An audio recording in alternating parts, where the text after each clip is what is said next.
Greetings, everybody, and welcome to another episode of Haunted History with Sherry Brake. That's me.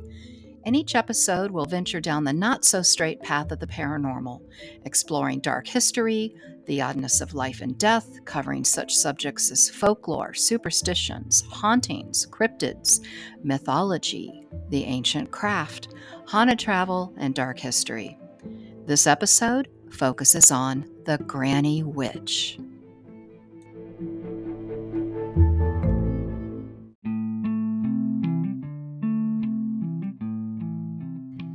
Our land has always been rugged here in West Virginia. We've always been a bit separated from the rest of the world. In our past, our communities were much more isolated than they are, even now. Anybody who's ever traveled through Appalachia knows that it takes a while. The back roads dip through hollows and hills and twist through the mountains. There are endless offshoots of narrow roads, single track, if you will. Most are gravel, and a few are still dirt roads till this very day. Many of these roads seem to disappear into the hills. This isolation is a distinguishing feature of the Appalachian Mountains, and it is that which has shaped much of the region's culture and the legacy of granny witches as faith healers and midwives. The history of Appalachia itself is the history of the granny witchcraft tradition. Although the name is relatively new, the customs go back a long, long time. A combination of folk magic, faith healing, and superstitions, granny magic was often the only source of aid for people in remote, isolated regions. As the European settlers arrived in the colonies during the 18th century, they brought with them all of their traditions: music, food recipes, stories, folklore, superstitions, and the traditional folk magic and healing methods from their home countries. Mostly women, these healers used the concepts that they'd learned in England, Scotland, and Ireland. Once they settled into the mountains, they met their Native American neighbors who taught them about roots, herbs, and leaves that were indigenous to the mountains of Virginia, North Carolina, Tennessee, Kentucky, and beyond. They also blended their practice with the sturdy German immigrants who arrived in Pennsylvania and began migrating southward and west over the mountains. Soon, they've been incorporating the knowledge brought to the mountains by people of African descent.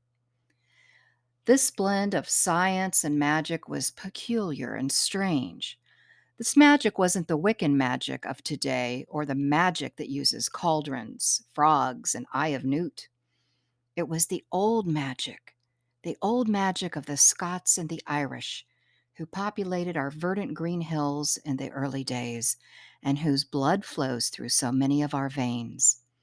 This magic had been passed on, mother to daughter, for generations. It was focused on nature and healing.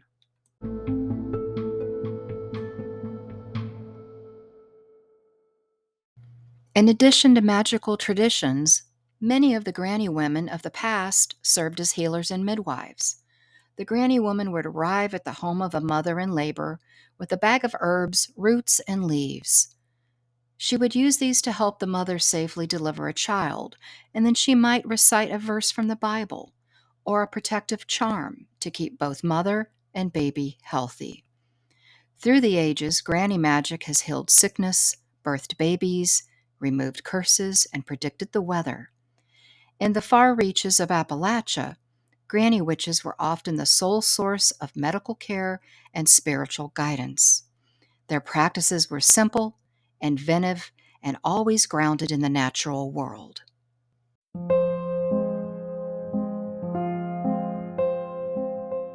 But yet, there are those who would fear them, and those who we fear, we sometimes ridicule, harass, and even in the old days, burned at the stake or hung from a rope as accused witches. And then there are those granny witches who still walk the woods and mountain paths, even in death. This is the tale of one such granny witch. The Granny Witch. Heed the tale of the old granny witch. Do not venture over the hill and near yon grave. Fear the full moon's arrival, or spectral visions ye may see. The granny witch walked over the hillside behind the shack and started into the woods below. The last time she had ventured into the woods was when the moon was full and had seemed to spring from the top of the mountain. That was just last month. As she scampered down the hillside, the mist was starting to settle in the valley. Granny knew that daylight was fading quickly. She needed to move quick, or she would once again be drenched in the coat of darkness, just like the last time. As she headed down the path, she glanced quickly to each side, hoping that she wouldn't be seen. It would mean possible trouble if a townie came across her as she did her work. She found what she was looking for next to the old sycamore tree. Walking a short distance off of the dirt path, she knelt down at the grave. Her gnarled fingers scraped away the moss, scattered twigs, and the matted leaves. She then placed her flowers of white against the cold earth.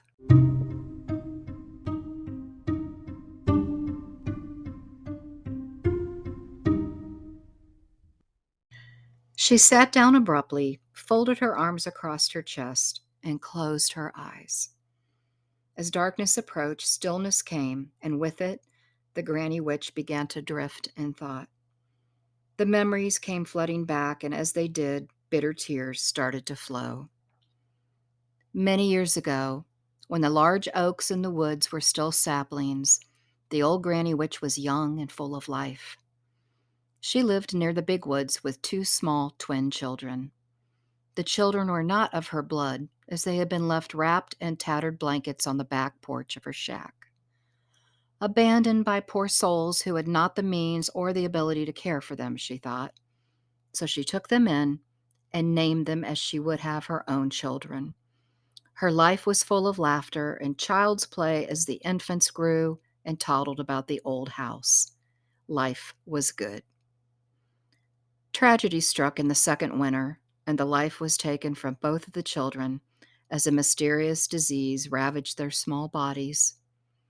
The granny witch tried various poultices, herbs, and tinctures, but none would cure their ailment. She watched in great despair as the sickness took their breath from the small bodies. Her beloved children had passed on into the other world. She was now alone. As the daylight fell into the shadows of early evening, she began to prepare their little bodies, and while washing them gently and dressing them in their finest, she began her soulful singing. Her lament rose and fell in a cadence of mountain mourning as old as the ages. One lone grave was dug over the hillside and on the edge of the big woods. Two small bodies were placed in the single grave, each wrapped with tattered remains of the baby blankets they were found swaddled in on her old porch. The townies whispered about the granny witch even more than they usually did, and they believed the deaths of the twins caused her to go mad. Granny made the trek to the little graveside every month when the moon was full. She sat in the dirt and she thought of the twins and how happy she had been in her youth. As she remembered them, she began her chant. It was a low mumble that was as rhythmic as it was ancient.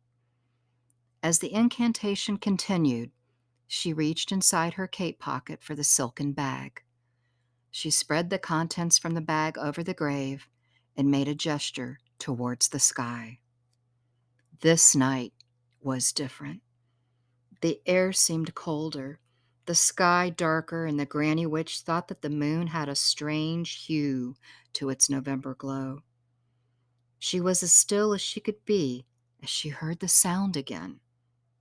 There it was. There was the sound again. The hair on the back of her neck stood on end. She had heard it, and she was sure it wasn't her imagination.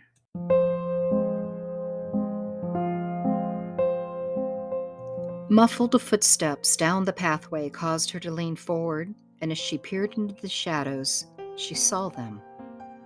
The children hadn't grown or changed at all. They appeared to be 2 years old and toddled toward her with their arms outstretched. Granny's tears stopped flowing as suddenly as they had begun.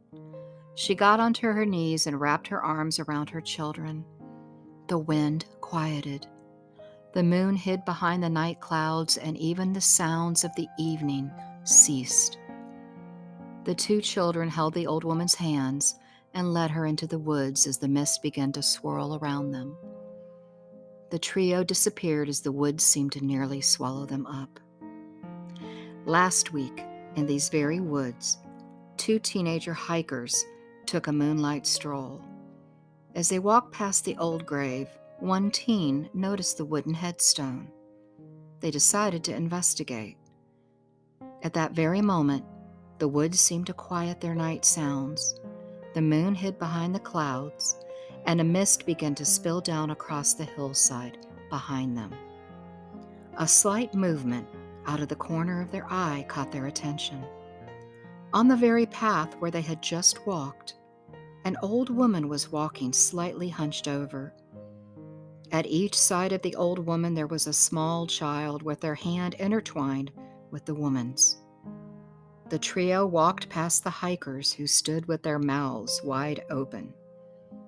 They had heard stories about the ghosts in the big woods, but had never thought that they would ever encounter them.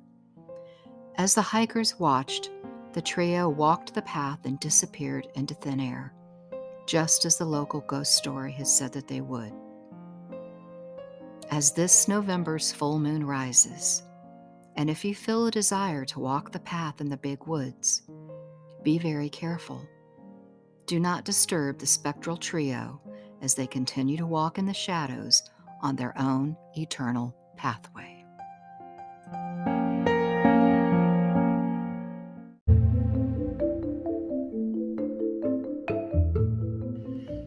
I hope you've enjoyed this episode of Haunted History with me, Sherry Brake. If you're interested in my events, programs, ghost tours, and international tours, check out my website at www.hauntedhistory.net. I am thrilled to be celebrating 20 years as a business owner and owner of Haunted Heartland Tours. I never see my calling as a true job. What's my calling, you ask?